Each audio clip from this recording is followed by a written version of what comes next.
तुङ्गस्तनगिरितटी सुप्तमुद्बोध्य कृष्णं पारार्त्यं स्वं श्रुतिसदशिरसिद्धमध्यापयन्ति स्वोच्छिष्टायां सृजनिकलिदं या बलात्कृत्य भुङ्क्ते गोदा तस्यै नमैतमितं भूय एवास्तु भूयः. திருவாடிப்புறத்து ஜகத்துதித்தவளான ஆண்டாள் ஸ்ரீவில்லிபுத்தூரிலே பெரியாழ்வாருடைய பெண் பிள்ளையாக அவதாரம் பண்ணினாள். அவள் மார்கழி நோன்பை அனுஷ்டிக்கிறாள். மார்கழி நோன்பு என்பது கோபிமார்கள் கொண்டாடினார்கள். 30 நாட்கள் யமுனையிலே நீராடி ஒரு பாவையை பூஜித்து 30வது நாள் அந்த பாவையினிடத்திலே, அந்த தேவதையினிடத்திலே, எனக்கும் கண்ணனுக்கும் திருக்கல்யாணம் பண்ணி வைப்பாய் என்று பிரார்த்தித்தார்கள். அந்த நோன்பை ஆண்டாள் அனுஷ்டிக்கிறாள். கண்ணனோடு கூட பெற வேணும், சேரப்பெற வேணும் என ஆசைப்பட்டு இந்த நோன்பை அனுஷ்டிக்கிறாள் ஆண்டாள். நோன்பை அனுஷ்டிக்கத் தொடங்கின காலம் நல்ல காலமாக வாய்த்ததே என்று முதல் பாசுரத்தை அருளி செய்கிறாள் ஆண்டாள். மார்கழி திங்கள் மதி நிறைந்த நன்னாளால் நீராடப் போதுவீர் போதுமினோ நேரிழையீர் சீர்மல்கும் ஆய்ப்பாடி செல்வச் சிறுமீர்காள் கூர்வேல் கொடுந்தொழிலன் நந்தகோபன் குமரன் ஏறார்ந்த கண்ணி யசோத இளஞ்சிங்கம் கார்மேனிச் செங்கண் கதிர்மதியம் போல் முகத்தான் நாராயணனே நமக்கே பறை தருவான் பாரோர் புகழப் படிந்து என அருளி செய்கிறாள். நோன்பை நோற்கத் தொடங்கின காலம் மார்கழி திங்கள் மதி நிறைந்த நன்னாளால் மாசானாம் மார்கசீருஷோகம் என கண்ணன் தெரிவித்தானே, அந்த மார்கழி மாதம் நமக்கு நோன்பு நோய்க்க வாய்த்ததே. நோன்பு நோற்பதற்காக ஏற்பட்ட காலத்தை கொண்டாடுகிறாள். மதி நிறைந்த நன்னாள், பௌர்ணமியானது வாய்த்திருக்கிறதே.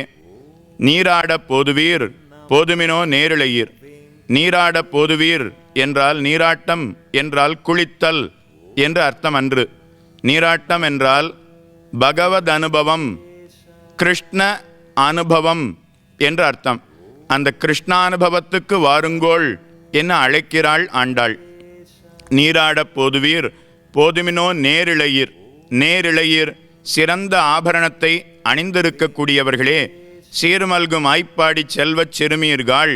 சீர்மல்கும் ஆய்ப்பாடி, செல்வத்தையும் இளமையையும் பருவத்தையும் உடைய பெண்களே வாருங்கோள் என ஆண்டாள் அழைக்கிறாள். செல்வச் சிறுமீர்காள் கூர்வேல் கொடுந்தொழிலன் நந்தகோபன் குமரன். கூர்மையான வேலாயுதத்தை கையிலே பிடித்து கொண்டு கண்ணனுக்கு எந்த ஆபத்து வாராமல் காத்து கொண்டிருக்கக்கூடிய நந்தகோபனுடைய பிள்ளையானவன் கண்ணன் ஸ்ரீகிருஷ்ணன். யசோதைக்கு பவ்யனாக இருக்காமல் அடங்காத சிங்கத்தைப் போல இருக்கக்கூடியவன் யசோத இளஞ்சிங்கம். கார்மேனி, கண்ணனுடைய திருமேனி எப்படி இருக்கிறது? கார்மேனி, கருத்த வர்ணத்தை உடையவன். செங்கண், அவனுடைய திருக்கண்கள் சிவந்திருக்கக்கூடிய கண்கள். கார்மேனி செங்கண் கதிர்மதியம் போல் முகத்தான். கதிர்மதியம் போல் முகத்தான், சூரியனைப் போலவும் சந்திரனைப் போலவும் அவனுடைய திருமேனியானது இருக்கிறது, திருமுகங்களானது திருக்கண்களானது இருக்கிறதுன்னு கொண்டாடுகிறாள். கதிர்மதியம் போல் முகத்தான் நாராயணனே நமக்கே பறை தருவான் பாரோர் புகழப் படிந்து.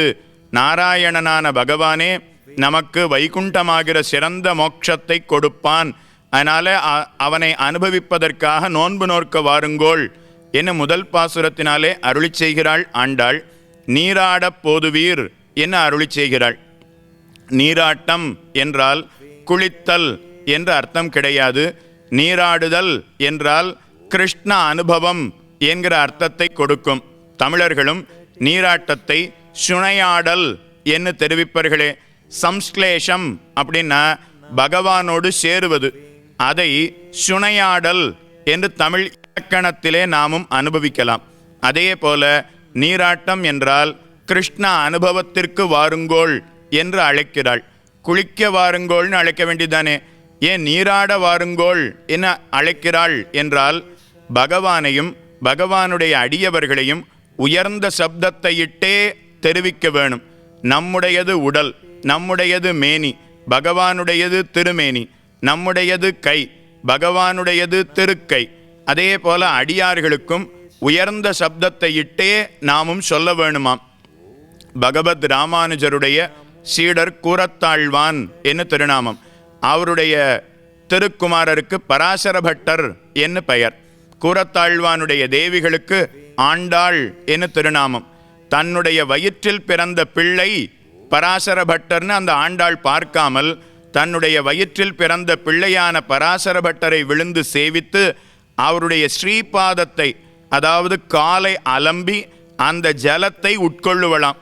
தன்னுடைய குழந்தை என்று பார்க்காமல் பகவானுடைய அடியவன் என்று பார்த்தாளே, அதே போல பகவானுடைய அடியவர்களை உயர்ந்த சப்தத்தாலேயே நாமும் பேச வேணும். அதை நீராட்டம் என்று அருளி செய்கிறாள் ஆண்டாள். பகவத் ராமானுஜர் அவருடைய சீடர்கள் எத்தனை பேர்? ஒரு பக்கம் 74 ஆச்சாரிய புருஷர்கள் சிம்ஹாசனாதிபதிகள் இருப்பார்கள், மற்றொரு பக்கம் 700 சந்நியாசிகள் இருப்பார்கள். இத்தனை பேர் புடை சூழ பகவத் ராமானுஜர் ஒரு தடவை ரங்கநாதனை சேவிக்க வேணும் என்பதற்காக செல்லுகிறார். ராமானுஜருக்கு ஆச்சாரியனுடைய ஸ்தானத்தில் இருக்கக்கூடியவர் பெரிய நம்பிகள் என்பவர். தன்னுடைய சீடனான ராமானுஜர் வருகிறாரே என்று கூட்டத்தோடு, பெருங்கூட்டத்தோடு வருவதை பார்த்தவுடனே பெரிய நம்பிகள் ராமானுஜர் அப்படியே விழுந்து சேவித்தாராம். ஆச்சாரியனை சீடனானவன் பார்த்தவுடனே சேவிக்க வேணும். ஆனால் ஆச்சாரியனானவன் இங்கு சீடரான பகவத் ராமானுஜரை விழுந்து சேவிக்கிறார். எதற்காக? ராமானுஜர் பார்த்து கேட்கிறார், சுவாமி, நானோ சீடன், தேவரீரோ ஆச்சாரியன், எதுக்காக என்ன சேவிக்கிறீர் என்று கேட்டாராம். அதற்கு பெரிய நம்பிகள், உம்மை பார்த்தால் என்னுடைய ஆச்சாரியனான ஆளவந்தார் எழுந்தருளினார் போலே இருந்தது என்று சொன்னாராம். ஆச்சாரியனுக்கு இருக்கக்கூடிய பெருமைகள் அத்தனையும், ஆச்சாரியனுக்கு இருக்கக்கூடிய ஞான வைபவம், சிஷ்ய சமிருத்தி, அது அத்தனையும் உம்மிடத்திலே இருந்ததே.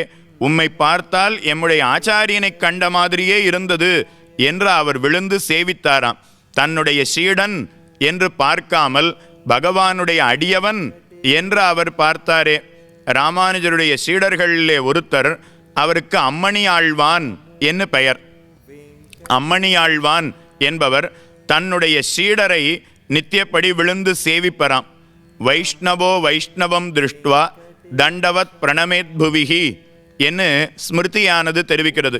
ஒரு வைஷ்ணவன் மற்றொரு வைஷ்ணவனை பார்த்தால் விழுந்து சேவிக்க வேணும். எதற்காக? அவனுடைய மனதிலே பகவான் வாழ்கிறான். இவனுக்காக சேவிப்பதுங்கிறது கிடையாது. ஆனால் அவனுடைய மனதுக்குள்ளே பகவான் இருக்கிறானே, அவனை சேவிக்க வேணும். சேவிக்கக்கூடியவர் மனதுக்குள்ளே பகவான் இருக்கிறாரே, அதனால இவர் மறுபடியும் அவரை விழுந்து சேவிக்க வேணும். அப்ப 2 வைணவர்கள் கூடினார்களேயானால் நடுவிலே பகவான் எழுந்தருளி விடுகிறானாம். அதனால 2 பேரும் சேவிக்க வேணும். அம்மணி ஆழ்வான் என்பவர் தானே அர்த்தத்தை எடுத்துரைத்து அவனை பகவானுடைய அடியவனாக சீடனை ஆக்கினார். அதுக்கப்புறம் அவரை ஓரொரு நாளும் விழுந்து சேவிப்பறாம். கூட இருக்கிறவாள்லாம், உம்முடைய ஆச்சாரியனை நீர் சேவிக்கலாம், உம்முடைய சீடனை போய் நீர் எதற்கு சேவிக்க வேணும் என்று கேட்டார்களாம். நாம் ஒருத்தரை சேவிக்கிறோமே எதற்காக என்றால், அவர் ஸ்ரீ வைஷ்ணவர், அவர் பகவானுடைய அடியவர் என்கிற எண்ணத்தினாலே தானே நான் சேவிக்கிறேன். ஆனால் நான் மற்றொருத்தரை சேவித்தால் அவருடைய வெளியில் இருக்கக்கூடிய புறத்தோற்றத்தை மட்டும் கண்டு அவரை சேவிக்கிறேன். உண்மையிலேயே அவருக்கு பக்தி இருக்கிறதா எனக்கு தெரியாது. ஆனால் என்னுடைய சீடன், அவனுக்கு உண்மையிலேயே பக்தி இருக்கிறதுன்னு எனக்கு தெரியுமே, அதனால என்னுடைய சீடனை சேவிக்கிறேன் என்ன அம்மணி ஆழ்வான் என்கிற பெரியவர் தெரிவிப்பர். அதே போல மற்றொரு ஐதீகத்தையும் இவ்விடத்திலே தெரிவிப்பார்கள். கூரத்தாழ்வானுடைய திருக்குமாரர் பராசர பட்டர் என்கிற ஆச்சாரியர். அவருக்கு அர்த்த விசேஷங்களை எல்லாம் கற்றுக் கொடுத்தவர் பிள்ளை திருநறையூர் அரையர் என்கிற சுவாமி. அவர்தான் திருவாய்மொழியினுடைய அர்த்த விசேஷங்களை எல்லாம் எடுத்துரைத்தார். அவரிடத்திலே காலக்ஷேபம் கேட்டார். இப்ப பராசர பட்டர் திருவாய்மொழியினுடைய அர்த்தங்களை எல்லாம் எடுத்து உரைக்கிறார். நம்மாழ்வார் அருளி செய்த பாசுரத்தை உபன்யாசம் சாதித்து கொண்டிருக்கிறார். பிள்ளை திருநறையூர் அரையர் என்பவர் இந்த அர்த்த விசேஷத்தை கேட்டார். கேட்டு சந்தோஷப்பட்டு பராசர பட்டரை இதுவரைக்கும் உம்மப்போல இதுவரைக்கும் இந்த விஷயத்தை எடுத்துரைத்தவர் ஒருத்தரும் இல்லை என்று இவரை போறப்பொலிய கொண்டாடினாராம். நன்றாக சொல்லுகிறீர், இதுவரைக்கும் இந்த அர்த்தத்தை யாருமே சொன்னதில்லையே என்று கொண்டாடினாராம்.